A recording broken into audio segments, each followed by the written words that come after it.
नमस्कार. मुंबई तकच्या लाईव्ह बुलेटिनमध्ये आपल्या सगळ्यांचं स्वागत. आपल्यासोबत मुंबई तकचे संपादक साहिल जोशी सुद्धा आहेत आणि एक महत्त्वाची बातमी घेऊन तुमच्यासमोर लाईव्ह आलेलो आहोत.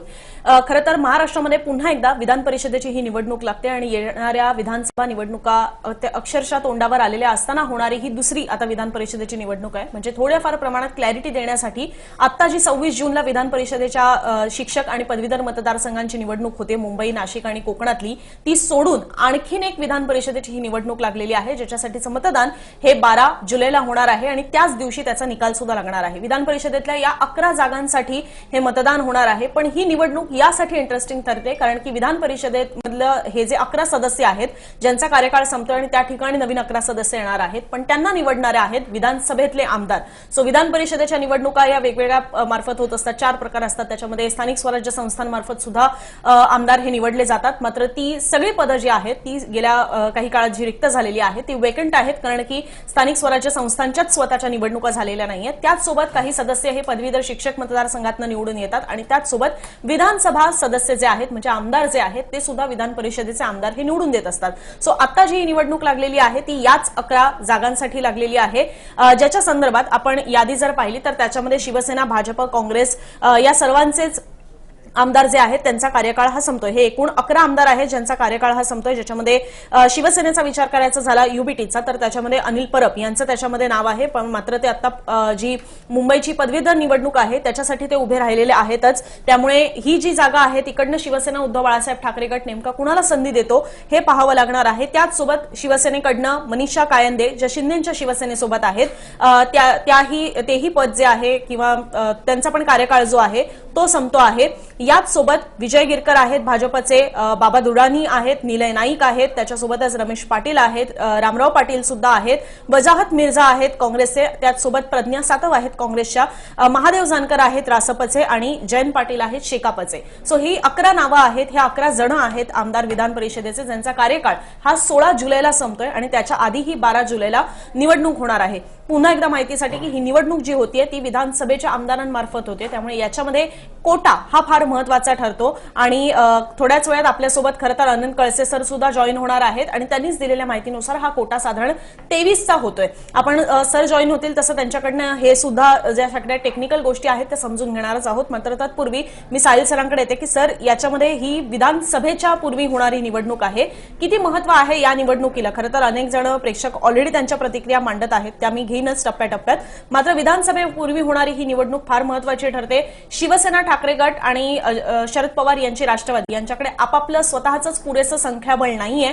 अशामध्ये त्यांचे आमदार जिकडे आहेत ती पदं रिक्त होत आहेत, ते म्हणजे त्या जागा रिक्त होत आहेत. अशामध्येही त्यांच्यासाठी खूप मोठी कसोटी ठरू शकते त्यांचे आमदार पुन्हा एकदा विधान परिषदेवर पाठवायचे असतील तर.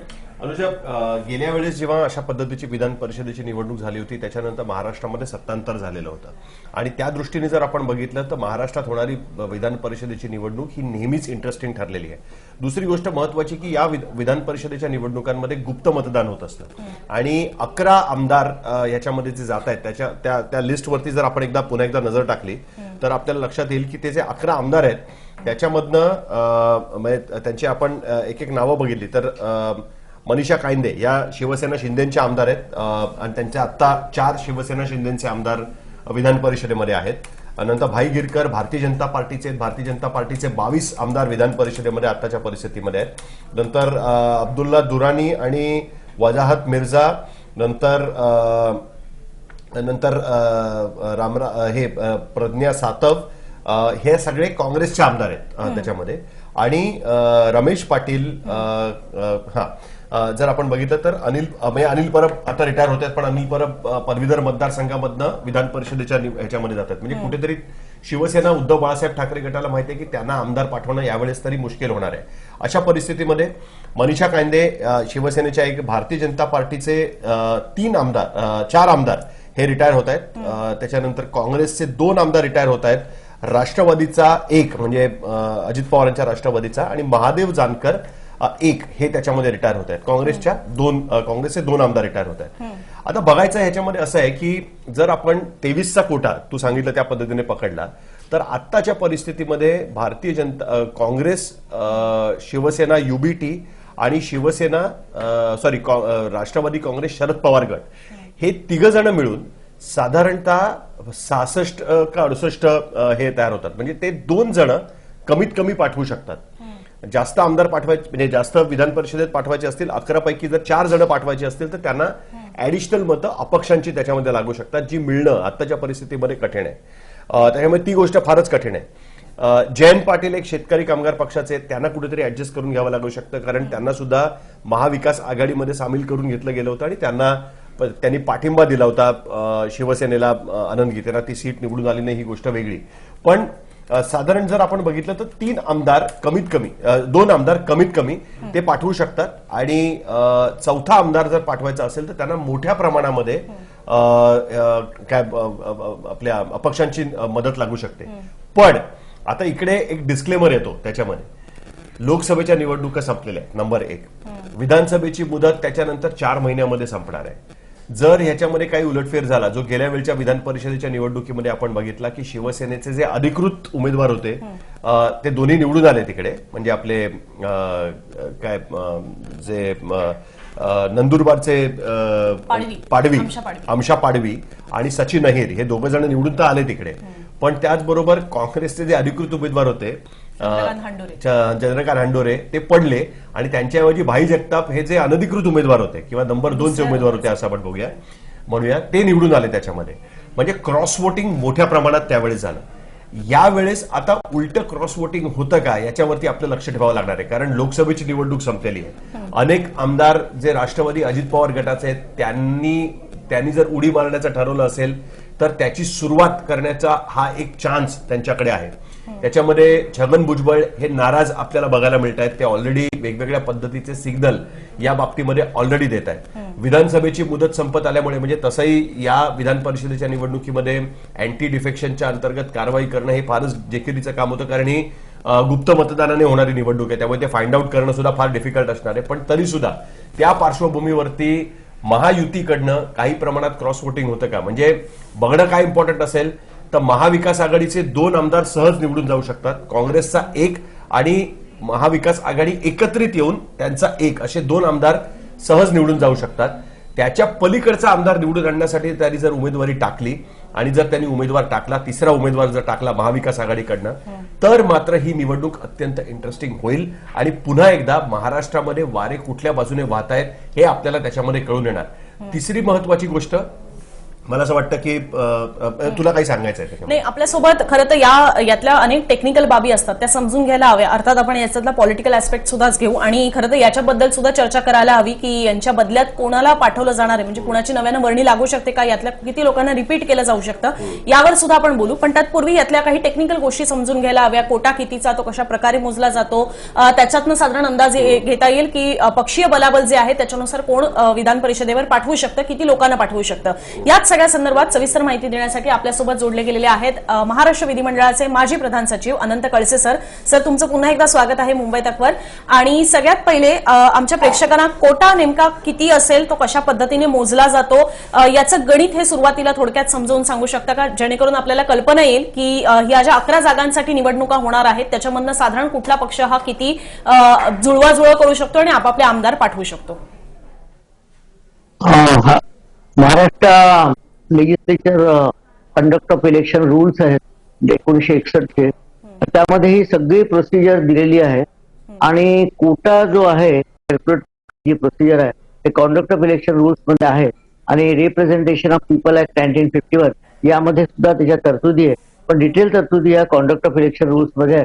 आता यामध्ये गणित याचं असं आहे की total of that is a value of votes multiplied by 100 and divided by that number of vacancies plus 1 आणि quotient मध्ये 1 ऍड करायचा. It's a very technical matter, मी तुम्हाला साध्या याच्यात समजून सांगतो. आता आपल्याकडे 288 मेंबर आहे विधानसभेचे आणि 288 पैकी इफेक्टिव्ह स्ट्रेंथ जी आहे आता ही सध्या 274 येते, म्हणजे त्याच्यात रेसिग्नेशन आले, त्याच्यानंतर काही एक्सपायर सदस्य झाले, ही 274 येते. असं गृहीत धरा की या इलेक्शनला 274 लोकांनी मतदान केलेलं आहे, टोटल मतदान झालेलं आहे असं आपण गृहीत धरूया. आणि आता काय करायचं, या 274ला आपण त्याला 100ने गुणायचं, म्हणजे तो 100ने गुणायचं आणि भागीला नंबर ऑफ वॅकन्सीज 11 आहे आणि त्याच्यामध्ये 1 मिळवायचा आणि जो भागाकार येईल त्याच्यामध्ये 1 मिळवायचा, असं हे त्याचं क्वोशंट दिलेलं आहे. हे कंडक्ट ऑफ इलेक्शन रूल्स मध्ये आहे. Total number of valid votes multiplied by 100 divided by number of vacancies plus 1 आणि त्या भागाकारात जो भागाकार येईल त्यात 1 मिळवायचा. मग याच्यामध्ये आता आपण जे काढलेले संख्या आहे सध्या 288 पैकी इफेक्टिव्ह स्ट्रेंथ ही 274 आहे. त्यामुळे 274 लोकांनी आपण मतदार केलं असं गृहीत जरी धरलं तरी 274 गुणिला 100 म्हणजे 27,400 या भागीला साधं त्रैराशिक करायचं. 11 नंबर ऑफ व्हेकन्सी आपल्याला 11 सदस्य निवडायचे, त्यात 1 मिळवला म्हणजे ते 12 होतात आणि 274 गुणिला 100 म्हणजे 27,400 भागीला 12 हा आपण साधा भागाकार केला त्रैराशिक मांडून आपण जे 5वी 6वी शकतो भागाकार त्याप्रमाणे जरी केला तर हा भागाकार आहे तो 2283 आणि या 2283 मध्ये आपल्याला 1 मिळवायचा आहे म्हणजे 2284 हा एक्झॅक्टली कोटा येतो. 2284 मध्ये एका मताची 100 किंमत असते. त्यामुळे 23 मतं हे पहिल्या पसंतीत जर मिळाली एखाद्या सदस्याला तर तो पहिल्या पसंतीत निवडून येईल. हे त्याचं कोटा काढण्याचं थोडक्यात गणित आहे आणि यामध्ये बऱ्याचशा टेक्निकल मॅटर्स आहे. मग काउंटिंग ऑफ वोट्स वगैरे ज्या टेक्निकल मॅटर्स आहेत तर ते सांगता येईल म्हणजे पुढे. पण जर त्यामध्ये पुढे गेलो तर 23चा कोटा येतो. त्यामध्ये प्रत्येकाला किती येतील सदस्य हे आपल्याला त्याच्यामध्ये काढावं लागेल. फक्त कळसे साहेबांनी जो उल्लेख केलेला आहे आणि आपण स्क्रीनवर सुद्धा ती आकडेवारी दाखवतोय. महाराष्ट्र विधिमंडळाची विधानसभेची टोटल संख्या ही आहे 288 आमदारांची. मात्र त्याच्यामध्ये आता 14 आपल्याला वजाबाकी करावी लागणार आहे. तर ते कोण कोण आहेत हे सुद्धा समजून घ्यायला हवं. अशोक चव्हाण की ज्यांनी पक्षांतर केलेलं आहे म्हणून त्यांनी राजीनामा दिला आमदारकीचा. त्याचसोबत निलेश लंके की ज्यांनी पक्षांतर केलं आणि त्यांना सुद्धा राजीनामा द्यावा लागला. त्याचसोबत प्रतिभा धानोरकर असतील, वर्षा गायकवाड असतील, प्रणिती शिंदे असतील, रवींद्र वायकर त्यांनी पक्षांतर पण केले, ते खासदार सुद्धा झालेले आहेत. त्याच्यानंतर जर आपण पाहिलं तर राजू पारवे असतील, संदीपान भुमरे असतील, बळवंत वानखेडे असतील, हे सगळे आता खासदार म्हणून निवडून गेलेले आहेत आणि ते लवकरच आता खासदारकीची शपथ घेतील. एका वेळेला तुम्हाला 2 पदांवर राहता येत नाही. सो बाय डिफॉल्ट त्यांची आमदारकी ही रद्द झाल्यासारखीच असते. त्याच्यासोबतच PN पाटील यांचं निधन झालेलं आहे. गोवर्धन शर्मा असतील, अनिल बाबर असतील यांचं निधन झालेलं आहे. सुनील केदार एक काँग्रेसचे असे आमदार आहेत की ज्यांची आमदारकी ही त्यांना 2 वर्षांपेक्षा जास्तीची शिक्षा झाल्यामुळे त्यांची आमदारकी ही सध्या रद्द ठरवण्यात आलेली आहे. त्यामुळे ही ती 14 नावं आहेत की जे वजा झालेले आहेत आणि म्हणून सध्या विधानसभेची स्ट्रेंथ जी येते ती 274 येते आणि त्याच्यानुसार हा 23चा कोटा निघतो. आणि याच्यातले मॅक्झिमम लोक जर आपण बघितले तर ते काँग्रेस पक्षाचे आहेत. काँग्रेसकडनं सगळ्यात जास्त त्याच्यामध्ये स्ट्रेंथ आपल्याला बघायला मिळते. त्याच्यामुळे काँग्रेसची इफेक्टिव्ह स्ट्रेंथ ही 44 वरनं ऑलमोस्ट 36 पर्यंत खाली येते. बरोबर 36 का 38 पर्यंत खाली आलेली आपल्याला बघायला मिळते. पण अर्थातच हे सगळं जरी असेल ना तरी सुद्धा विरोधी पक्षाची स्ट्रेंथ मध्ये फारसा फरक पडलेला काही फारसा बघायला मिळत नाही आपल्याला. म्हणजे आपण जर आता इफेक्टिव्ह स्ट्रेंथ बघितली तर आपल्याला लक्षात येईल की काँग्रेसचे 36 का 38 36 बरोबर, काँग्रेसचे 36, राष्ट्रवादी काँग्रेस शरद पवार गटाचे 14, शिवसेनेचे 15, साधारणतः जर आपण बघितलं तर ही टोटल 66 पर्यंत जाते. 66 का 65 पर्यंत टोटल जाते. 23चा कोटा जे आता आपल्याला कळसेंनी सांगितलं त्याच्यानुसार जर 23चा कोटा असेल तर 23 दुणे 56 आणि कोटा वाढवूनच दिला जातो. पण ऐन वेळेस सगळ्यांना माहितीच आहे की काय काय गडबड होऊ शकते त्याच्यामध्ये आणि ती कोटा ठरवून सुद्धा गेल्या वेळेस झालेली गडबड सगळ्यांनी बघितलेलीच आहे. आमदार नक्की काय करतील याचा महाराष्ट्रामध्ये तसाही अनेकांना भरोसा राहिलेला नाहीये. अशा परिस्थितीमध्ये 2 आमदार कम्फर्टेबली आणि जे झालं ते तसंच्या तसं मतदान झालं तर म्हणजे जर ह्याच्यामध्ये काही दगाफटका झाला तर महाराष्ट्रात अजून काही फाटाफूट होतीये का अशा पद्धतीची एक चर्चा राहील कुठेतरी आणि म्हणून त्याच्यावरती लक्ष ठेवणं आवश्यक राहील. पण दुसऱ्या बाजूला मी पुन्हा एकदा सांगतोय की महायुतीच्या विरोधामध्ये लोकसभेमध्ये जे मॅन्डेट आलेलं आहे त्याच्यावरनं जर काही आमदारांनी उड्या मारण्याचं ठरवलं असेल, राष्ट्रवादी अजित पवार गटाचे असतील किंवा इतर कोणी असतील आणि किंवा अपक्ष आमदारांनी जर काही त्या पद्धतीने ठरवलं असेल तर आपल्याला महाविकास आघाडीचा 3रा कॅन्डिडेट निवडून येतो का हे बघता येईल आपल्याला. आणि 3रा कॅन्डिडेट जर त्यांनी टाकला तर मात्र ही निवडणूक होईल. अदरवाईज मला वाटत नाही की आत्ताच्या परिस्थितीमध्ये अनलेस अँड अंटिल महायुतीने ठरवलं असेल की आपल्याला शिवसेनेचे अजून आमदार फोडायचे किंवा राष्ट्रवादीचे अजून आमदार फोडायचे तरच ते कॅन्डिडेट टाकायला जातील. पण आत्ताच्या परिस्थितीमध्ये फोडाफोडीचं राजकारण महाराष्ट्राची जनता ऍक्सेप्ट करत नाही ही गोष्ट लक्षात आल्यानंतर मला वाटत नाही की महायुती ऍडिशनल उमेदवाराकडे म्हणजे त्यांचे 9 आमदार सहज निवडून येऊ शकतात, 10वा उमेदवार टाकण्याच्या मनस्थितीत आत्ता तरी असेल असं मला आत्ताच्या परिस्थितीत तरी वाटत नाही. पण कदाचित पुढे आपल्याला बघावं लागेल की कशा पद्धतीने राजकारण जातं. कारण गेल्या वेळेस प्लॅनिंग करून भारतीय जनता पार्टीने ऍडिशनल उमेदवार टाकले आणि ऍडिशनल उमेदवार टाकल्यानंतर त्यांनी ते उमेदवार निवडून आणले. त्यावेळेस ती खेळी न राहता सरकार पाडण्यापर्यंत ती गोष्ट गेली आणि त्याच्यानंतर ज्या पद्धतीचं राजकारण झालं त्याचा इम्पॅक्ट हा महायुतीच्या लोकसभेतल्या टॅलीवरती नक्कीच झालेला आपल्याला बघायला मिळतो. त्यामुळे ते राजकारण सुद्धा बघणं माझ्या मते इंटरेस्टिंग असणार आहे. खरं तर कळसे सर, याच्यामध्ये प्राधान्यक्रमानं वोटिंग जे आहे, मतदान जे आहे ते होत असतं. सो आता आपण म्हणजे आपल्या समोर फ्रेश उदाहरण आहे जे 2022ला गोष्टी घडलेल्या होत्या की पाडापाडीचं राजकारण त्याच्यामध्ये झालं अनेक आणि गुप्त मतदान असल्यामुळे कोण कोणाला मत देतं हेच फारसं समजत नसतं. सो हे पण एक थोडक्यात समजावून सांगू शकाल का की हे जे प्रेफरन्शियल वोटिंग आहे त्याच्यातनं सुद्धा कशा पद्धतीने राजकारण साधता येतं?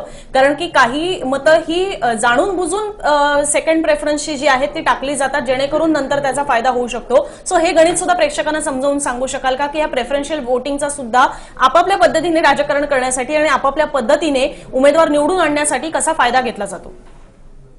काय त्याच्यामध्ये प्रेफरन्शियल वोटिंग मध्ये आता 23चा कोटा म्हटल्यानंतर प्रत्येक पक्ष त्याच्या स्ट्रेंथ प्रमाणे त्याला पहिल्या पसंतीचे उमेदवार निवडतात. आता फॉर एक्झाम्पल बीजेपीचे आपण आता असं गृहीत धरू की 104 कॅन्डिडेट आहे, तर त्यांना 23 प्रमाणे तर त्यांचे 5 कॅन्डिडेट जरी आपण त्यांचे गृहीत धरले तरी 5 लोकांना ते 23 प्रत्येकाला. आता ऑफकोर्स 23चा कोटा नसतो, कारण नॉर्मली 2-3 जास्त देतात, 25चा वगैरे कोटा देतात प्रत्येकाला. आणि ते कोटा दिल्यानंतर मतं जर असतील तरच ती मतं ट्रान्सफर होतात, अदरवाईज त्या सेकंड प्रिफरन्सला काही अर्थ नसतो. आता सरप्लस म्हणजे काय की उमेदवाराला जेवढी मतं पडली ती जर कोट्यापेक्षा जास्त असेल तर तेवढीच मतं डिस्ट्रीब्यूट केली जातात. मी साधं गणित समजून सांगतो. एका कॅन्डिडेटला फॉर एक्झाम्पल आता 23चा कोटा आहे आपल्याकडे आणि एका कॅन्डिडेटला 25 मतं पडली पहिल्या पसंतीची, तर त्याच्या मताची किंमत होईल 2500, कारण एका मताची किंमत 100 असते. आणि या 2500 मधून मग जर एक्झॅक्टली 2283चं गणित येतं, हे आपण जर मायनस केले 2283 तर त्यामध्ये शिल्लक जे राहतात 7 आणि 2 म्हणजे 5 आणि 2 फक्त 227 मतं ही आपण गृहीत धरली तर हीच फक्त ट्रान्सफर होतात. 227 मतं म्हणजे 2 मतं जेमतेम 2.25 मतं ही ट्रान्सफर होतात.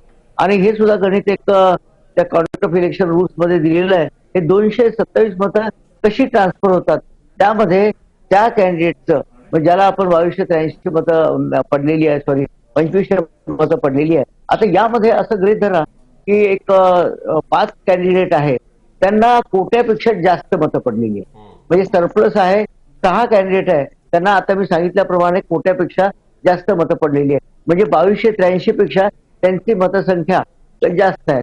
अशा कॅन्डिडेटची मग सरप्लस वाटण्याची स्टेज असते त्या नियमाप्रमाणे. आणि सरप्लस म्हणजे ज्याला सगळ्यात जास्त सरप्लस असेल त्या कॅन्डिडेटचं प्रिफरन्स मतं आपण आधी वापरतो. 1, 2, 3, 4 असा क्रम लावतो त्याच्यामध्ये. आता समजा एखाद्याला 227चा सरप्लस आहे, एखाद्याला 2700 मतं पडलेली आहे, म्हणजे 2700 पुन्हा 2283 म्हणजे त्याचं सरप्लस 400 होईल. अशा प्रकारे ज्याचं सरप्लस जास्त आहे त्याप्रमाणे ती मतं त्या दुसऱ्या कॅन्डिडेटला म्हणजे ज्यांनी कोटा पूर्ण केलेला नाही त्या कॅन्डिडेटला ती वाटली जातात. जे ऑलरेडी निवडून आलेले आहेत त्यांना ही सरप्लस मतं जात नाही आणि त्यांच्या नावावर जरी ते 2 नंबर टाकले असेल तर ती सगळी मतं एक्झॉस्ट होतात. त्याच्यामुळे हे पुढच्या प्रिफरन्सचं फार मोठं गणित आहे. पण ती सरप्लस मतं मग त्या नेक्स्ट अवेलेबल प्रिफरन्स प्रमाणे टाकली जातात आणि एखाद्या कॅन्डिडेटकडे जर सरप्लस मतं असतील तरच त्या 2 नंबर ज्याला दिलेले आहेत, सेकंड प्रिफरन्स ज्याला मिळालेला आहे त्याचा फायदा होतो. अदरवाईज त्या सरप्लसला काही अर्थ नसतो. अशा प्रकारे ही सरप्लस वाटली जातात आणि त्या गणितामध्ये ती सरप्लस वाटली जाऊन शेवटच्या राऊंडमध्ये समजा 2 कॅन्डिडेट निवडायचे आहे आणि अजूनही त्यांनी कोटा पूर्ण केलेला नाही, तर ज्या कॅन्डिडेटला सगळ्यात कमी मतं मिळतात त्याला एलिमिनेट केलं जातं. हा राऊंड एलिमिनेशनचा सुरुवात होतो आणि एलिमिनेट केलेल्या कॅन्डिडेटची मतं सुद्धा वाटली जातात, त्याच्यामध्ये सुद्धा वाटली जातात. ती मतं 100नी जातात. 100ची व्हॅल्यूने ती एलिमिनेशन कॅन्डिडेटची मतं जातात आणि ही प्रक्रिया पूर्ण केल्यानंतर शेवटच्या राऊंडमध्ये ज्याला सगळ्यात जास्त मतं पडतील मग तो निवडून येण्याचं घोषित केलं जातं. अशा प्रकारे ही मोठी कॉम्प्लिकेटेड प्रोसिजर आहे. प्रत्येक मता आहे राऊंडला हे सगळं करून कॅल्क्युलेशन करून बघावं लागतं. या संदर्भात मी एकच उदाहरण देईल. मागे मी रिटर्निंग ऑफिसर असताना विलासराव देशमुख हे परिषदेला उभे होते मध्यंतरीच्या काळात आणि ते आणि एक लालचंद राठोड म्हणून शिवसेनेचे त्यावेळेचे कॅन्डिडेट होते. त्यांच्या आणि विलासराव देशमुखांच्या मतामध्ये केवळ अर्ध्या मताचा फरक होता. म्हणजे 0.50 एवढाच फरक होता आणि अर्ध्या मत कमी पडल्यामुळे अर्ध मत कमी पडल्यामुळे विलासराव देशमुख हारले त्या इलेक्शनला आणि लालचंद राठोड हे निवडून आले आणि फार मोठा इतिहास त्यामुळे घडला. आणि अल्टिमेटली त्यावेळेस मी मागच्या इलेक्शनच्या वेळेस सांगितलं होतं विलासराव आणि अक्षरशः मी त्यांना बघायला सीएम झाल्यानंतर ते पडल्यानंतर शेवटी मग काही काळानंतर ते मुख्यमंत्री झाले राज्याचे तर त्यांनी माझे खूप आभार मानले. तसे तुम्ही रिटर्निंग ऑफिसर होता आणि मला अर्ध्या मताने मतं कमी पडले आणि तुमच्यामुळे मी आज मुख्यमंत्री होऊ शकलो अशा प्रकारे त्यांनी ऑफकोर्स ही गोष्ट वेगळी आहे पण हे कॅल्क्युलेशन फार एक कॉम्प्लिकेटेड आणि डिफिकल्ट कॅल्क्युलेशन आहे. याच्यामध्ये अगदी डोळ्यात तेल घालून प्रत्येक मताची व्हॅल्यू ठरवली जाते हे सुद्धा आपल्याला बघावं. कळसेंनी फार इंटरेस्टिंग किस्सा सांगितलेला आहे. मला कळसेंकडनं अजून 2 गोष्टी खरं तर समजून घ्यायच्यात पण त्यापूर्वी आपले एक प्रेक्षक आहेत चेतन एच म्हणून त्यांनी माझी एक चूक लक्षात आणून दिली आहे. मगाशी कॅल्क्युलेशन करताना माझ्याकडनं एक चूक झाली. 23चा कोटा असेल तर 23 दुणे 46 म्हणजे महाविकास आघाडीकडे 66 मतं आहेत. त्यांच्याकडे जर 25-25चा जरी कोटा झाला तरी सुद्धा 50 मतं 15 ते 16 मतं त्यांच्याकडे एक्स्ट्रा येऊ शकतात. आणि जर त्या पद्धतीने त्यांनी ठरवलं तर तिसऱ्या कॅन्डिडेटचा स्कोप त्यांच्याकडे राहतो. म्हणजे कदाचित जर त्यांनी तिसरा कॅन्डिडेट टाकला आणि तर त्या तिसऱ्या कॅन्डिडेट म्हणजे जर 12 कॅन्डिडेट झाले त्याच्यामुळे म्हणजे 2 कॅन्डिडेट त्यांचे शुअर शॉट निवडून जाऊ शकतात. अशा परिस्थितीमध्ये जो 9वा कॅन्डिडेट आहे म्हणजे 288 मधनं आपण जर 66 वजा केले तर साधारण 222 चा आकडा त्याच्यामध्ये येईल. तर 222चा जर आकडा आपण बघितला तर 222 डिवाइड बाय जर आपण 23चा कोटा जर बघितला आपण तर आपल्याला लक्षात येतं की 222ची स्ट्रेंथ ही आत्ताच्या परिस्थितीमध्ये ऑलमोस्ट ही महायुतीकडे आपल्याला झुकलेली बघायला मिळते. कारण त्यांच्याकडे अपक्ष आणि इतर छोट्या पक्षांनी सुद्धा त्यांना पाठिंबा दिलेला आहे. तर 222 डिवाइड बाय 23 जर आपण बघितलं तर आपल्याला लक्षात येईल की साधारणतः त्यांचे 9 उमेदवार हे सहज निवडून जाऊ शकतात या परिस्थितीमध्ये. आणि जर त्यांनी 10वा उमेदवार टाकला तर मात्र त्या जागेसाठी ती लढाई त्याच्यामध्ये होऊ शकते. त्यामुळे ती गोष्ट फार इंटरेस्टिंग होणार आहे की कशा पद्धतीने ही लढाई होते. तिसरा उमेदवार निवडून आणण्यासाठी म्हणजे 12 उमेदवार जर झाले जर महाविकास आघाडीने तिसरा उमेदवार टाकला तर मात्र वेगळ्या पद्धतीची लढाई होईल. अपक्ष आमदारांना बरोबर घ्यायचा प्रयत्न महाविकास आघाडीकडनं केला जातो का? म्हणजे महाविकास आघाडीने जर तिसरा उमेदवार टाकला तर ती लढाई आपल्याला बघायला लागेल. पण कळसे साहेब मला एक प्रश्न त्याच्यामध्ये होता की तुम्ही आता जे कॅल्क्युलेशन सांगितलं त्याच्यानुसार जो दुसऱ्या क्रमांकाची मतं ज्याला म्हणजे प्रेफरन्समध्ये फर्स्ट प्रेफरन्सचा जो माणूस आहे त्याला जर रिक्वायर्ड मतं पडली आणि तो पहिल्याच फेरीमध्ये निवडून गेला त्याला रिक्वायर्ड 23चा कोटा पूर्ण झाला तर त्यांची जी ऍडिशनल मतं आहेत ती त्यांच्या मतपत्रिकेमध्ये दुसऱ्या नंबरला ज्याचं नाव सेकंड प्रेफरन्समध्ये टाकलेलं आहे त्याच्याकडे ती ऍडिशनल मतं ट्रान्सफर होतील की अजून कोणाकडे ट्रान्सफर होतील? नाही प्रथम आपल्याला जो 2 नंबर ज्याला टाकलेला आहे तो जर निवडून आलेला नाही कॅन्डिडेट फॉर एक्झाम्पल एका बॅलेट पेपरवर 11 कॅन्डिडेट आहे तर ए हा कॅन्डिडेट हा निवडून आला आणि त्याचे प्रेफरन्स वाटायचे तर त्याचे सगळे बॅलेट पेपर बघितले जातात. ते सुद्धा बॅलेट पेपर अनएक्झॉस्टेड बॅलेट पेपर म्हणजे एक्झॉस्ट झाला असेल एखादा बॅलेट पेपर. आता एक्झॉस्ट बॅलेट पेपर कसा होतो की समजा एखाद्या बॅलेट पेपरवर दुसऱ्या नंबरचा प्रेफरन्स टाकलेलाच नाही तो एक्झॉस्ट झाला बॅलेट पेपर. तर त्यानंतर एका बॅलेट पेपरवर त्यांनी नुसतं तो काहीतरी आकडा वगैरे लिहिला आहे किंवा एखादं खून वगैरे केली तर तो बाद होतो बॅलेट पेपर. असे जे निकष आहेत ते सगळे बघून जर अनएक्झॉस्टेड बॅलेट पेपर आहे ते फॉर एक्झाम्पल 25 बॅलेट पेपर एका कॅन्डिडेटला मिळालेले आहेत आणि 25 पैकी असं गृहीत धरा की 5 बॅलेट पेपर हे एक्झॉस्ट झालेले आहेत तर त्याच्यात 2 नंबर हा आकडा टाकलेला नाही तर सेकंड प्रिफरन्स टाकलेला नाही. तर आपल्याला हे 20च बॅलेट पेपर किंवा बाद झाले त्यातले काही बॅलेट पेपर बाद झाले असं गृहीत धरा तर आपल्याला त्या कॅन्डिडेटचे 20 अनएक्झॉस्टेड बॅलेट पेपर तेच त्या रिड्यूस व्हॅल्यूने पाठवावे लागतात. आता 20 बॅलेट पेपरची किंमत येईल 2000 आणि 227 आपला सरप्लस आहे. तर त्यामध्ये हे 20 त्याला भागीला 20 करायला लागेल आणि 20 ते भागाकार केल्यानंतर रिड्यूस व्हॅल्यूनी ते बॅलेट पेपर पुढे जातात. अशा प्रकारे त्याची न्यू व्हॅल्यू काढावे लागेल. हे जे गणित आहे कॉन्डक्ट ऑफ इलेक्शन रूल्स मध्ये संपूर्णपणे एक्सप्लेन केलेलं आहे. या रिड्यूस व्हॅल्यूनी 227 मतं ते पुढे जातील. आता गृहीत धरा की 227 आपल्याला पुढे पाठवायचे आहेत, मतं पाठवायची आहेत. तर त्याच्या भागीला 227च्या भागीला आपले अनएक्झॉस्टेड बॅलेट पेपर आहे 20 आहे. तर त्याची व्हॅल्यू येईल 227 भागीला 20 केल्यानंतर 20 एक 20 जास्तीत जास्त आणि एक त्याची व्हॅल्यू हे बघा 20 एक 20 27 20 एक 20 म्हणजे रिड्यूस व्हॅल्यू त्याची 11 येईल. ओके ओके रिड्यूस व्हॅल्यू 11 येईल आणि मग त्या 11च्या व्हॅल्यूने हे संपूर्ण बॅलेट पेपर पुढे जाईल. हे गणित थोडंसं किचकट आहे. नाही, आपल्याला दिसतंय की ही प्रक्रिया जी आहे ती कुठल्या तरी मॅथमॅटिशियननेच तयार केली असावी आणि त्याच्यामुळे तुमचं गणित पक्क असणं ही प्रक्रिया समजून घेण्यासाठी अत्यंत आवश्यक आहे. ते proportional representation by means of single transferable vote हे जे गणित आहे. तर ही निवडणुकीची जी पद्धत आहे, मी आपली एकच मिनिटं घेतो. या निवडणुकीच्या पद्धतीमध्ये मायनॉरिटी रिप्रेझेंटेशन हे फार महत्वाचं. समजा आता बघा मेजॉरिटी रिप्रेझेंटेशन जर असतं तर सगळे 11च्या 11 उमेदवार एकाच पक्षाचे झाले. जसं आपलं फर्स्ट पास पोस्ट सिस्टीम आहे आपण लोकसभेमध्ये बघतो. त्याच्यामध्ये ज्याला जास्त मतं मिळते, आता 100 पैकी एखाद्याला 51 मिळाले तो निवडून येतो. आता 49 ज्याला मिळाले म्हणजे 49 मतं मिळून सुद्धा त्या मताची किंमत 0. ही फर्स्ट पास पोस्ट सिस्टीम आहे. ही आपण लोकसभेला किंवा विधानसभेला वापरतो. पण ही proportional representation by means of single transferable vote मध्ये मायनॉरिटीला म्हणजे समजा आता 23चा कोटा आहे. आता ज्या पक्षाकडे एक 25 मतं जरी असले तरी तो निवडून येऊ शकतो. त्याचा एक कॅन्डिडेट निवडून येऊ. म्हणजे अत्यंत जगातली अत्यंत एक इंटरेस्टिंग सिस्टीम आहे proportional representation by means of single transferable vote. त्यामुळे इथे कोटा सिस्टीम आहे, त्याचं रिड्यूस व्हॅल्यू आहे आणि सगळे कॅल्क्युलेशन दिलेले आहे. इंटरेस्टिंग गोष्ट आहे. एक प्रेक्षक खरं तर एक प्रेक्षक प्रश्न विचारतायत जो इथे घ्यायला हवा. अनिल सावंत म्हणून आहेत, त्यांचा प्रश्न आहे की इथे व्हीप कोणाचा चालणार. म्हणजे अगदी बेसिक पासून सुरुवात करायची झाली तर मुळात या निवडणुकीमध्ये व्हीप हा असतो का. दुसरी गोष्ट तो म्हणजे जर हे गुप्त मतदान असेल तर तो व्हीप पाळला की नाही पाळला हे कशावरनं समजतं. आणि तिसरी सगळ्यात महत्वाचा प्रश्न येतो ज्या पद्धतीने आपले प्रेक्षक प्रश्न विचारतात या अनुषंगाने, कारण की शिवसेना कोणाची राष्ट्रवादी कोणाची ह्याचे निकाल हे आता लागलेले आहेत इलेक्शन कमिशनकडनं. आणि सगळ्यात महत्वाचं म्हणजे जेव्हा विधानसभा अध्यक्षांचं ज्युरिस्डिक्शन येतं तर त्यांनी जेव्हा आमदार अपात्रतेचा निकाल लावला आणि त्यावेळेला त्यांनी जेव्हा ठरवलं की खरी शिवसेना कोणाची तर ती एकनाथ शिंदेची, खरी राष्ट्रवादी कोणाची तर ती अजित पवारांची.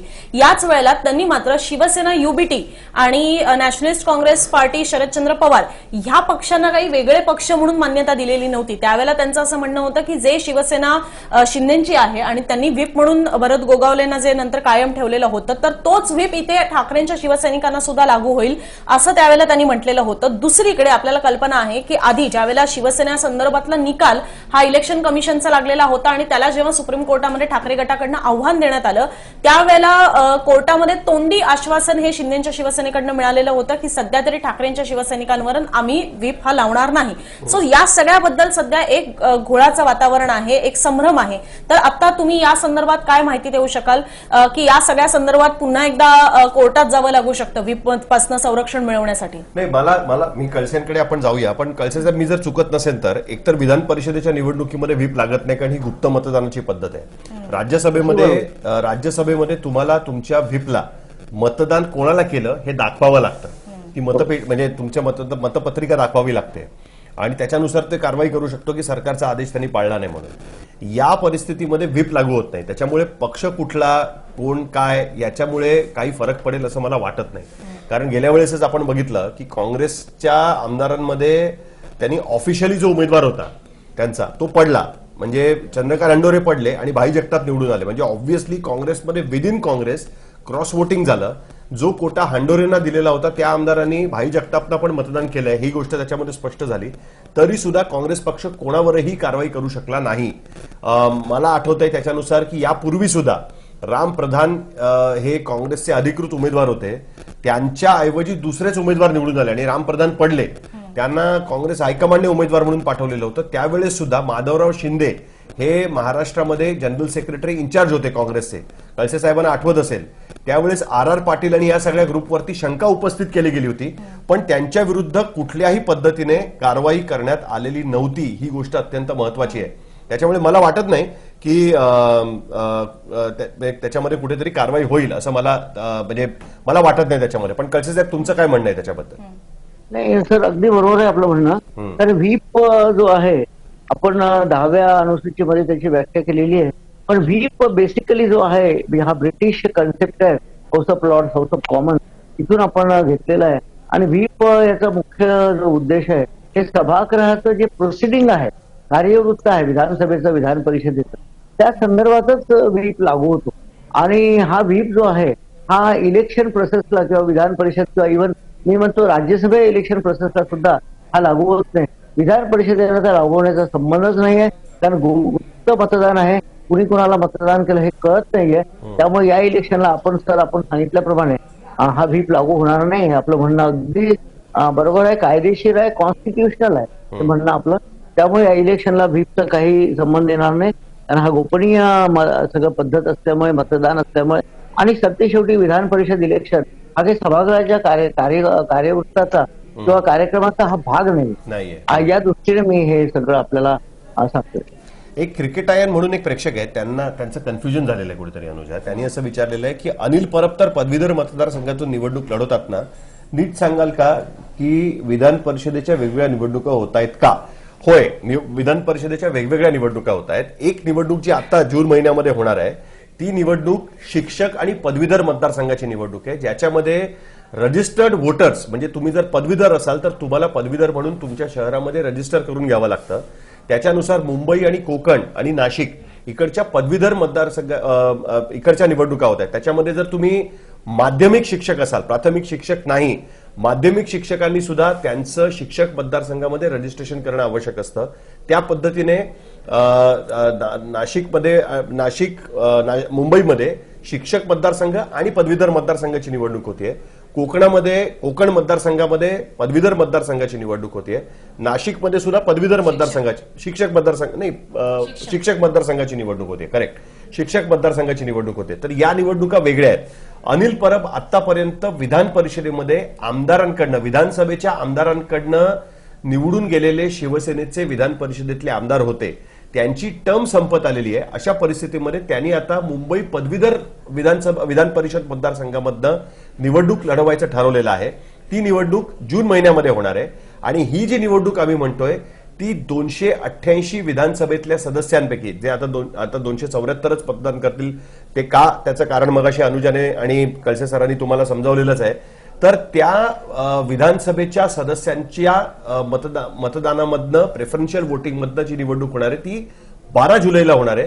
तर अनिल परब यांची तिकडची टर्म संपते, म्हणून ते इकडून पदवीधर मतदारसंघामधनं विधान परिषदेची निवडणूक लढवत आहेत. ही गोष्ट महत्वाची आहे मला असं वाटतं. अनुजात, जर क्रिकेट आयन यांचं हे क्लॅरिफिकेशन झालं असेल तर फक्त सरांकडनं समजून घ्यायचं आहे की हा कोटा कशा पद्धतीने नंतर बदलू सुद्धा शकतो का? गेल्या वेळेला आपल्याला लक्षात आहे की सुहास कांदे आणि आणखीन 1-2 जणांची म्हणजे त्यांनी योग्य पद्धतीने राज्यसभेच्या वेळेला योग्य पद्धतीने ती स्लिप भरलेली नव्हती. म्हणजे आता सुद्धा आपल्याला कल्पना आहे की आता पदवीधर आणि शिक्षक मतदारसंघांचे ज्या वेळेला प्रचार सुरू आहे त्याच्यामध्ये निम्म्या वेळेला या महत्वाच्या नेत्यांचा, म्हणजे अगदी मी भाषण जेव्हा ऐकली तेव्हा एकनाथ शिंदे असतील, देवेंद्र फडणवीस असतील, रवींद्र चव्हाण असतील, या सगळ्यांचा अर्धा वेळ हेच समजवण्यात जातो की ती स्लिप नेमकी तुम्हाला भरायची कशी आहे. प्रेफरन्शियल वोटिंग आहे तो एक आकडा काढताना तो इंग्लिश मधल्या याच्यासारखा म्हणजे 9 सारखा नाही दिसला पाहिजे. मराठीतला 1 आहे तो इंग्लिश मधला 9 दिसतो, इंग्लिश मधला 1 आहे तो 7 दिसतो. असं अनेक त्याच्यामध्ये कन्फ्युजन असतो. तो त्या चौकटीला लागला नाही पाहिजे किंवा त्याच्यावर सह्या, येस, पण तो नंबर टाकताना चौकटीला कुठे लागला नाही पाहिजे. सो या अशा अनेक बारीक सारीक गोष्टी असतात आणि ज्याच्यामध्ये सुद्धा मतं ही बाद होऊ शकतात.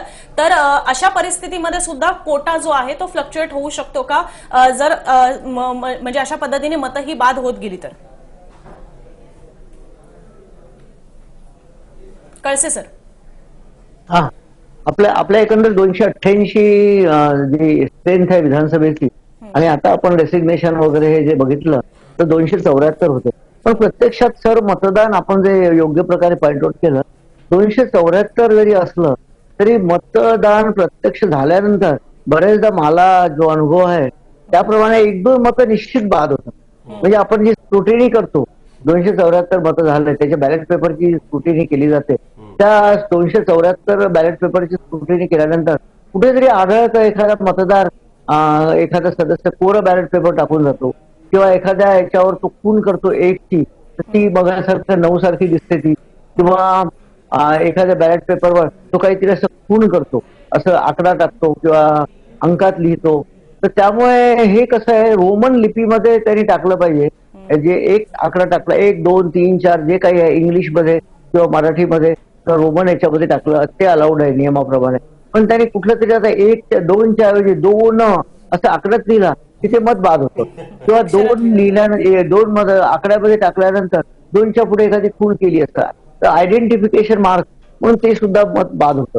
अशा प्रकारे ते निकष जे कळलं आहे नाही पाहिजे. मुळात मुद्दा असा असतो की बरोबर आहे. तुमचं मत कळलं नाही पाहिजे की तुम्ही कोणाला कळलं नाही देताय. पाहिजे कुणाला दिलं. त्याच्यामुळे शाई सुद्धा मला असं वाटतं हो, स्पेसिफिकच शाई ठेवायला लागते. सांगितलं जातं की ते पेन नाही, तिथे ते- ठेवलेलं ते असतं तर- तेच तेच वापरावं वापरणं लागतं अपेक्षित आहे. तुम्हाला. ते कमिशन जे पेन पुरवतात ते पेन आमच्या मार्फत म्हणजे दिली जाते त्यांना पेन, आणि त्या पेननीच ते मार्क्स करायला लागतात. नाहीतर काय माहितीये, लोक वेगवेगळ्या रंगाची पेनं कॅरी करतील आणि त्यातनं सुद्धा कळून येईल की नक्की कोणी कोणाला मतदान केलेलं आहे. So you know that is also very interesting. हा बोला कळसे सर. तर त्याचे सर याच्यामध्ये मार्ग काढतात वेगवेगळे पक्ष, कारण काय शेवटी कायदा करणाऱ्यापेक्षा कायदा मोजणारा हुशार असतो. त्यामुळे हे जरी केलं असलं तरी समजा एखादा पक्ष आहे, आपला पक्ष आहे समजा, आणि आपल्याला सगळ्या सदस्यांनी कुणाला मत दिलं हे जाणून घ्यायचंय, तर ते काय सांगतात की एक जस्ट मी सांगतो, मी कोणावर आरोप करत नाही किंवा एक जस्ट माझा अनुभव सांगतो. आता चौकटीमध्ये मत टाकताना हा 2 आकडा आहे किंवा 1 आकडा जो आहे तो डाव्या कोपऱ्यातला असं काही 10 लोकांना ते सांगतात, आणि काही उरलेल्या 10 लोकांना ते सांगतात की 1 आकडा हे उजव्या कोपऱ्यातला. अशा प्रकारे ते त्याचं एक काहीतरी आयडेंटिफिकेशन, आणि बाकीच्या लोक सदस्यांना सांगतात की 1 आकडा हा मध्यला. अशा प्रकारे सुद्धा जर आढळून आलं तर हे सुद्धा आयडेंटिफिकेशन होऊ शकतं. पण बरेचदा अशा प्रकारचं वोटिंग पॅटर्न सुद्धा आपल्याला तिथे बघायला मिळतं. नाही, मला एक कळसे साहेब तुम्हाला हा शो तुम्हाला थँक्यू म्हणण्यापूर्वी मला एक प्रश्न विचारायचा आहे. कारण अनेक प्रेक्षक असं विचारतायत, चंदीगडला एक निवडणूक झाली त्याच्यामध्ये जो रिटर्निंग ऑफिसर होता त्याच्या भूमिकेवरती अनेकांनी प्रश्न उपस्थित केला, आणि तुम्ही सांगताय त्या पद्धतीने जर आपण बघितलं तर मतं कुठली बाद झाली पाहिजेत हे ठरवण्याचा अधिकार तिकडचे जो निवडणूक अधिकारी असतो, आणि जे ऑफकोर्स प्रधान सचिव ज्या पदावरती तुम्ही होतात विधानसभेच्या, त्यांच्याकडे तो अधिकार असतो.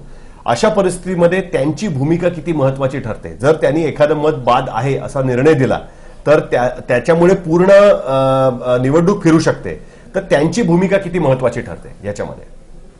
नाही, बरोबर आहे सर. रिटर्निंग ऑफिसरला इथे एक डिस्क्रिशन आणि इनफॅक्ट अमर्याद अधिकार आहे. हे रिटर्निंग ऑफिसर म्हणून जो काम करतो त्याला आर्टिकल 324 प्रमाणे इलेक्शन कमिशन ऑफ इंडिया जे प्रोव्हिजन आहे त्या भारतीय संविधानाच्या आर्टिकल 324 प्रमाणे त्याला जे भरपूर अधिकार दिलेले आहेत, आणि ते अधिकार तो नियमाप्रमाणे त्यांनी वापरणं अपेक्षित असते. पण त्यातही त्याला डिस्क्रिशन जे आहे ते सुद्धा दिलेलं आहे, आणि एखादं मत त्यांनी त्यांचं डिस्क्रिशन वापरून हे बाद ठरवलं. ऑफकोर्स रिझनिंग प्रमाणे त्याला कारण द्यावे लागतात बाद ठरवण्याचे. तर बाद ठरवल्यानंतर ते त्याचा जो निर्णय असतो तो शेवटी कोर्टात जाऊनच त्याला चॅलेंज होतं, किंवा कोर्टात त्याला हे करावं लागतं, सिद्ध करावं लागतं, म्हणजे त्याला चॅलेंज करावं लागतं इलेक्शन पिटिशन प्रमाणे. त्यामुळे हे जे अधिकार आहे, आपण सध्या उदाहरण दिल्याप्रमाणे चंदीगडच्या रिटर्निंग ऑफिसरचे जे अधिकार आहेत ते त्यांनी वापरले, आणि मत बाद ठरवलं गेलं तर त्यावर अपील फक्त इलेक्शन पिटिशनच्या मार्फत हायकोर्टात किंवा सुप्रीम कोर्टातच करावी लागते. हे त्याचे अधिकार आहेत. पण नॉर्मली म्हणजे महाराष्ट्रामध्ये असं कधी घडलेलं नाही, कारण मी गेले 25 वर्षापासून तिथे इलेक्शनच करत होतो. पण माझ्या काळात किंवा पूर्वीच्या काळात सुद्धा काय व्हायचं, आपल्याकडे काँग्रेस पक्षाला थम्पिंग मेजॉरिटी असायची. त्यामुळे असे जे प्रकार किंवा जे काउंटिंग फारसं व्हायचं नाही. पण 90 नंतर ही महाराष्ट्राची राजकीय परिस्थिती थोडीशी बदलली, आणि त्यामध्ये आता हे फ्रॅक्चर्ड मॅन्डेट येऊ लागले. एकाच पक्षाला मतदान न होता ते आपल्याला वेगवेगळ्या पक्षाचं, आघाडीच्या पक्षाचं राजकारण सुरू झालं, आणि त्यामधून मग हे काउंटिंग वगैरे हे जे मताचं विधान परिषदेच्या किंवा राज्यसभेच्या हे सुरू झालं. त्यामुळे पूर्वी फारसा काही तेवढा अनुभव नव्हता.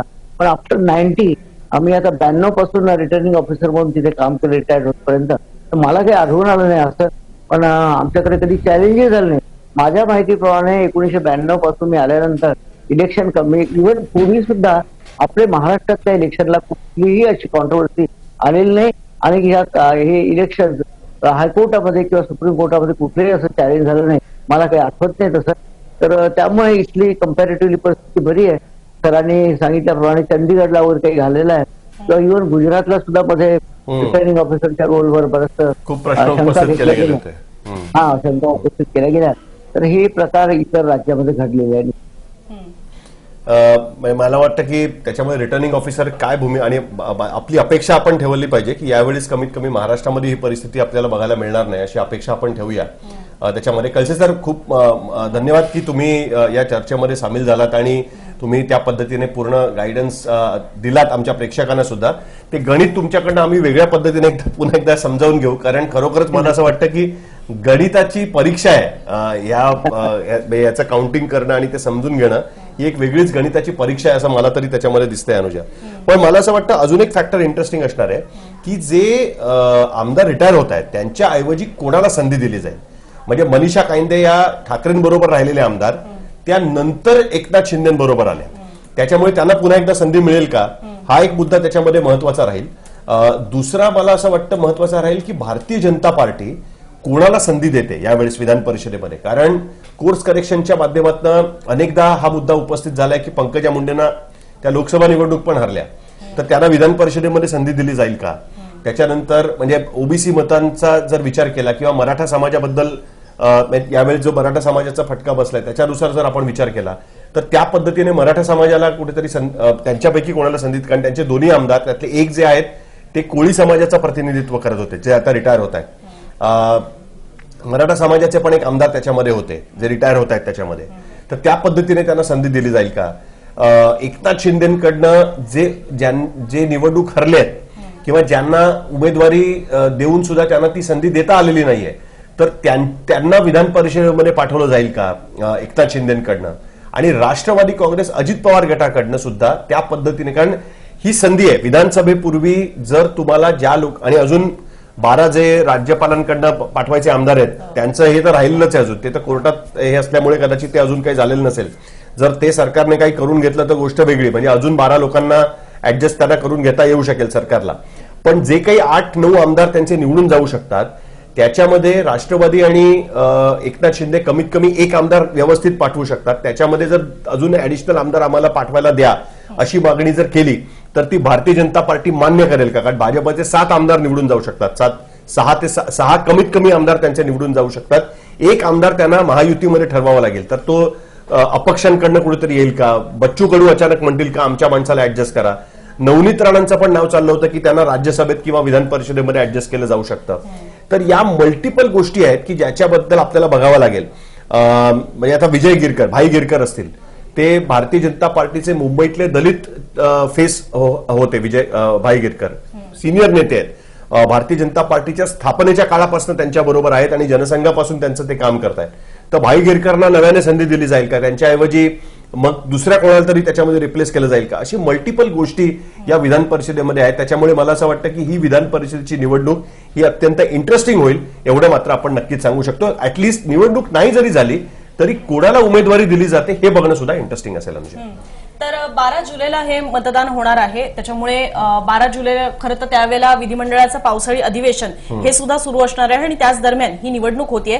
पुन्हा एकदा त्या निवडणुकीसंदर्भातली फक्त आपण एक बेसिक प्रोसिजर कशा पद्धतीने डिक्लेअर झालेली आहे ती जाणून घेऊया. 12 जुलैला याचं मतदान होईल आणि 12 जुलैलाच त्याची मतमोजणी सुद्धा होणार आहे. Last date of making nominations म्हणजे अर्ज दाखल करण्याची शेवटची तारीख ही 2 जुलै आहे. त्यावेळेला समजू शकेल आपल्याला की मुळात ही निवडणूक होतीये की या गोष्टी बिनविरोधच होत आहेत. कारण एक प्रेक्षक आहेत ज्यांची कॉमेंट खरं तर घ्यायची होती ती म्हणजे केदार सापळे. त्यांचं म्हणणं आहे की नवीन विधानसभेला उरलेला फार कमी वेळ बघता दोन्हीही आघाड्या निगेटिव्ह नरेटिव्ह तयार होऊ नये याची काळजी घेतील, म्हणजे पाडापाडीचं राजकारण याच्यामध्ये करायचं नाही याची काळजी घेतील आणि म्हणून कदाचित ही बिनविरोध होईल असं त्यांचं म्हणणं आहे. तर तसं असेल तर त्याची क्लॅरिटी आपल्याला 2 जुलैपर्यंतच येऊन जाईल आणि मग म्हणजे तरी सुद्धा कोणाला उमेदवारी दिली जाते हे बघणं पण फार महत्त्वाचं असतं. कोणाला अकोमोडेट केलं जातं ही गोष्ट महत्त्वाची आहे. अनेक जण आता उभे राहिलेले होते पण ते पडलेले आहेत. त्यांच्यापैकी कोणाला अकोमोडेट केलं जातं का, लोकसभा आणि विधानसभेचे इक्वेशन सेटल करण्यासाठी कोणाला पाठवलं जातं. उदाहरणार्थ मी सांगतो फक्त एक इंटरव्हेन्शन म्हणून महादेव जानकर महादेव जानकरांचा समाज यावेळेस महायुतीच्या बाजूने उभा राहिला नाही. अनेक सर्व्हेजमध्ये ते बघायला मिळालेलं आहे आणि त्यांना परभणीतनं तिकीट देऊन सुद्धा तिकडनंही ते हरलेले आहेत. मग महादेव जानकरांची जर उमेदवारी संपत असेल तर त्यांना अकोमोडेट करून घेतलं जाईल का यावेळेस? त्याचबरोबर पंकजा मुंडेंना अकोमोडेट केलं जाईल का किंवा इतर कोणाला त्याच्यामध्ये अकोमोडेट केलं जाईल का? या सगळ्या गोष्टी बघणं सुद्धा अत्यंत आवश्यक असणार आहे. पंकजा मुंडे यांचं नाव अजून सुद्धा आहे ना, चर्चेतच असतं. म्हणजे प्रत्येक 5 वर्षातल्या निवडणुकीत ते चर्चेत होतं. लोकसभेला त्यांना संधी मिळाली, मात्र पराभव झालाय. पण त्यांना विधान परिषदेवर पुन्हा एकदा घेतलं जातं का हे बघायला हवं. तर स्क्रुटिनी ऑफ नॉमिनेशन्स होईल म्हणजे 3 जुलैला. त्याच्यानंतर लास्ट डे ऑफ विड्रॉल म्हणजे 5 जुलै.